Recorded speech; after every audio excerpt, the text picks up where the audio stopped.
Well, it is post All-Star, but while some teams are struggling, the Aces beat the Storm to improve to 20-2, matching the WNBA's record for the best start to a season.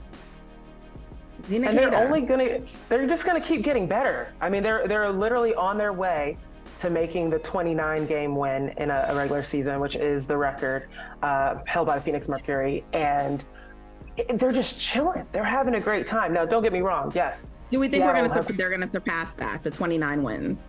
Yeah. Yeah, 1,000%. And I wonder how want to many say, wins they're going to get. To be determined. I'm not going to make you guess right now, but we do think I won't guess now, because the thing about it is that they still have to see the Wings again. They have to see some teams again that have been able to upend some really great teams.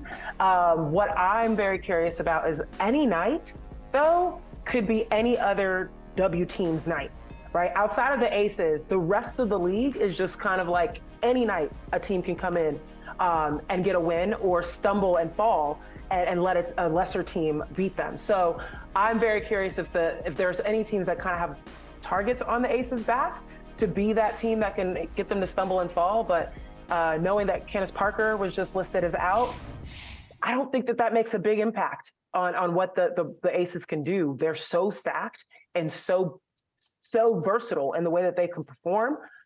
It's not really going to make an impact. They're really killing it right now.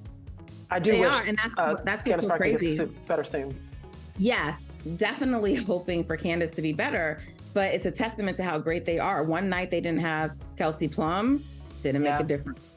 They didn't have Candace Parker, didn't make a difference, and they're blowing teams out. So it's like, if they were, and we want everyone healthy for the postseason, but if they were to even lose one of these players, they can likely still win it all. That's the thing. Yeah. I mean, I really do. I feel like it's the Aces. And like I said, it's the Aces world and we're just living in it. I just think it's them and everyone else. And I think the only team that has the potential ceiling is the Liberty, but I just don't know if they're going to be able to hit their ceiling this season, you know, and they are one of those teams. They just had like a really bad loss the other night. So I don't, you know, we will see, but, you know, something I just, you know, there was a dust up last night in the Sky Mercury and it involved two players who are like featured in an iconic picture, and that is Talia Cooper and Sophie Cunningham. And it, you know, it got a little, this is from, you know, the finals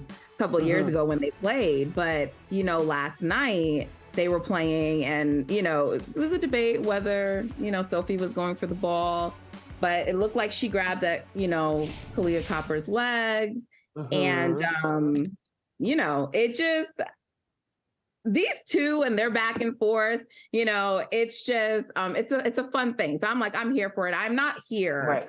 I'm not here for players to get hurt or get injured, but I like this fierce competition in sports. I like it. And I feel like it's like women shouldn't act like that, or we shouldn't talk about it, or we shouldn't amp it up, you know, because there's some people who are saying, you know, that she's dirty. And I'm actually not even levying those terms, but I'm just saying, like, allow us to fan out and talk about women's sports. Say we talk about men's sports too.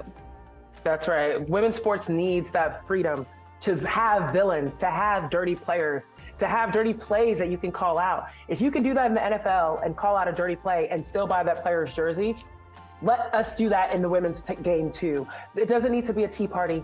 It doesn't need to be kumbaya, everyone holding hands, everyone's so sweet. Oh, good play, good job. I know you're my competition, but good job, I'm so proud of you. No. If someone's dirty, let them be dirty. If someone wants to say something about, hey, I'm better than you, or, oh, I'm going to get you next time I come back to your city, let them say it and let us as fans. Dirty without injuring anyone, right? Dirty without, yes, yeah, sure, we have exactly, these conversations all the time about players like Marcus Smart, Draymond Green, and in the NBA. So, but it's just like, we also say those players are passionate and they are, you know, rugged, and there's other descriptors we use for them. They need the women's game deserves the same versatility and freedom to be competitive and to be exciting, the same way that the men's game does too. We keep talking about the growing the game, expansion of teams, expansion of rosters, expansion. No, it's just expansion of how we discuss the game. allow fans and us, the media, to be able to say, hey, that was a dirty play. And that doesn't necessarily define that player, but we can call it out as what it is. Or being able to say, like, oh, this person's better than this person. And it's a competition. That's all it needs to be. It doesn't need to be this whole, oh, wow, everyone needs to be playing nice. Like, why are people being mean? Mean? Yeah. It's sports. This is sports. Like, what are we talking about right now? And it's pro sports. This isn't your fourth grade like league. This is pro sports, people. Come on. Like you said, it isn't a tea party. And you know where it won't be a tea party? In the World Cup, because we know that those women like to show passion, right? So I love it. I love it. I'm so excited about World Cup. I don't know if you guys were catching the game last night, but World Cup's going on right now in Australia and New Zealand. This right now has the most attention on it. They have sold 1 million tickets in the Australia venue. I mean, they're thinking that they're going to break even. That's huge. Even though breaking even sounds like, hey, they're not making any money, that's huge for a tournament like this to not be operating at a loss.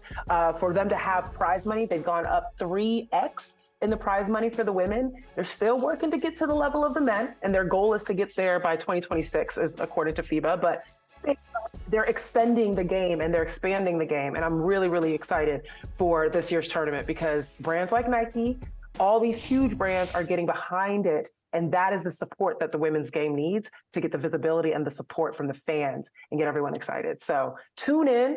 Women's team for the U.S. are playing tomorrow against Vietnam. That story alone, that Vietnam made it, is huge. So very excited for that game, 6 p.m. Eastern. And we do know that some of the players on the U.S. team will be playing in tribute in the honor of Katie Meyer.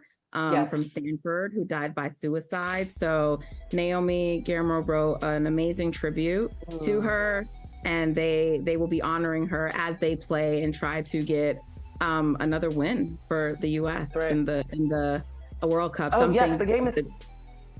that was a dream. The game is tomorrow, but the game is tonight. Yes. Tonight, but it's, in the U.S. Tomorrow for that. Yes, exactly. And Naomi Guillermo, Katie Meyer told her she would be on this team. She made the national team. She will be on the roster tonight.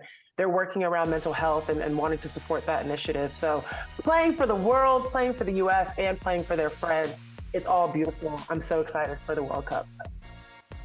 Thanks for joining us, y'all. Have a great weekend. Ladies First Friday. Thank you. Bye, guys. Hey, thank you for watching Brother from Another. If you haven't hit that subscribe button, go ahead and do that now. Don't forget, you can catch us 3 to 4 weekdays on PeacockTV.com and on Sirius XM Channel 85.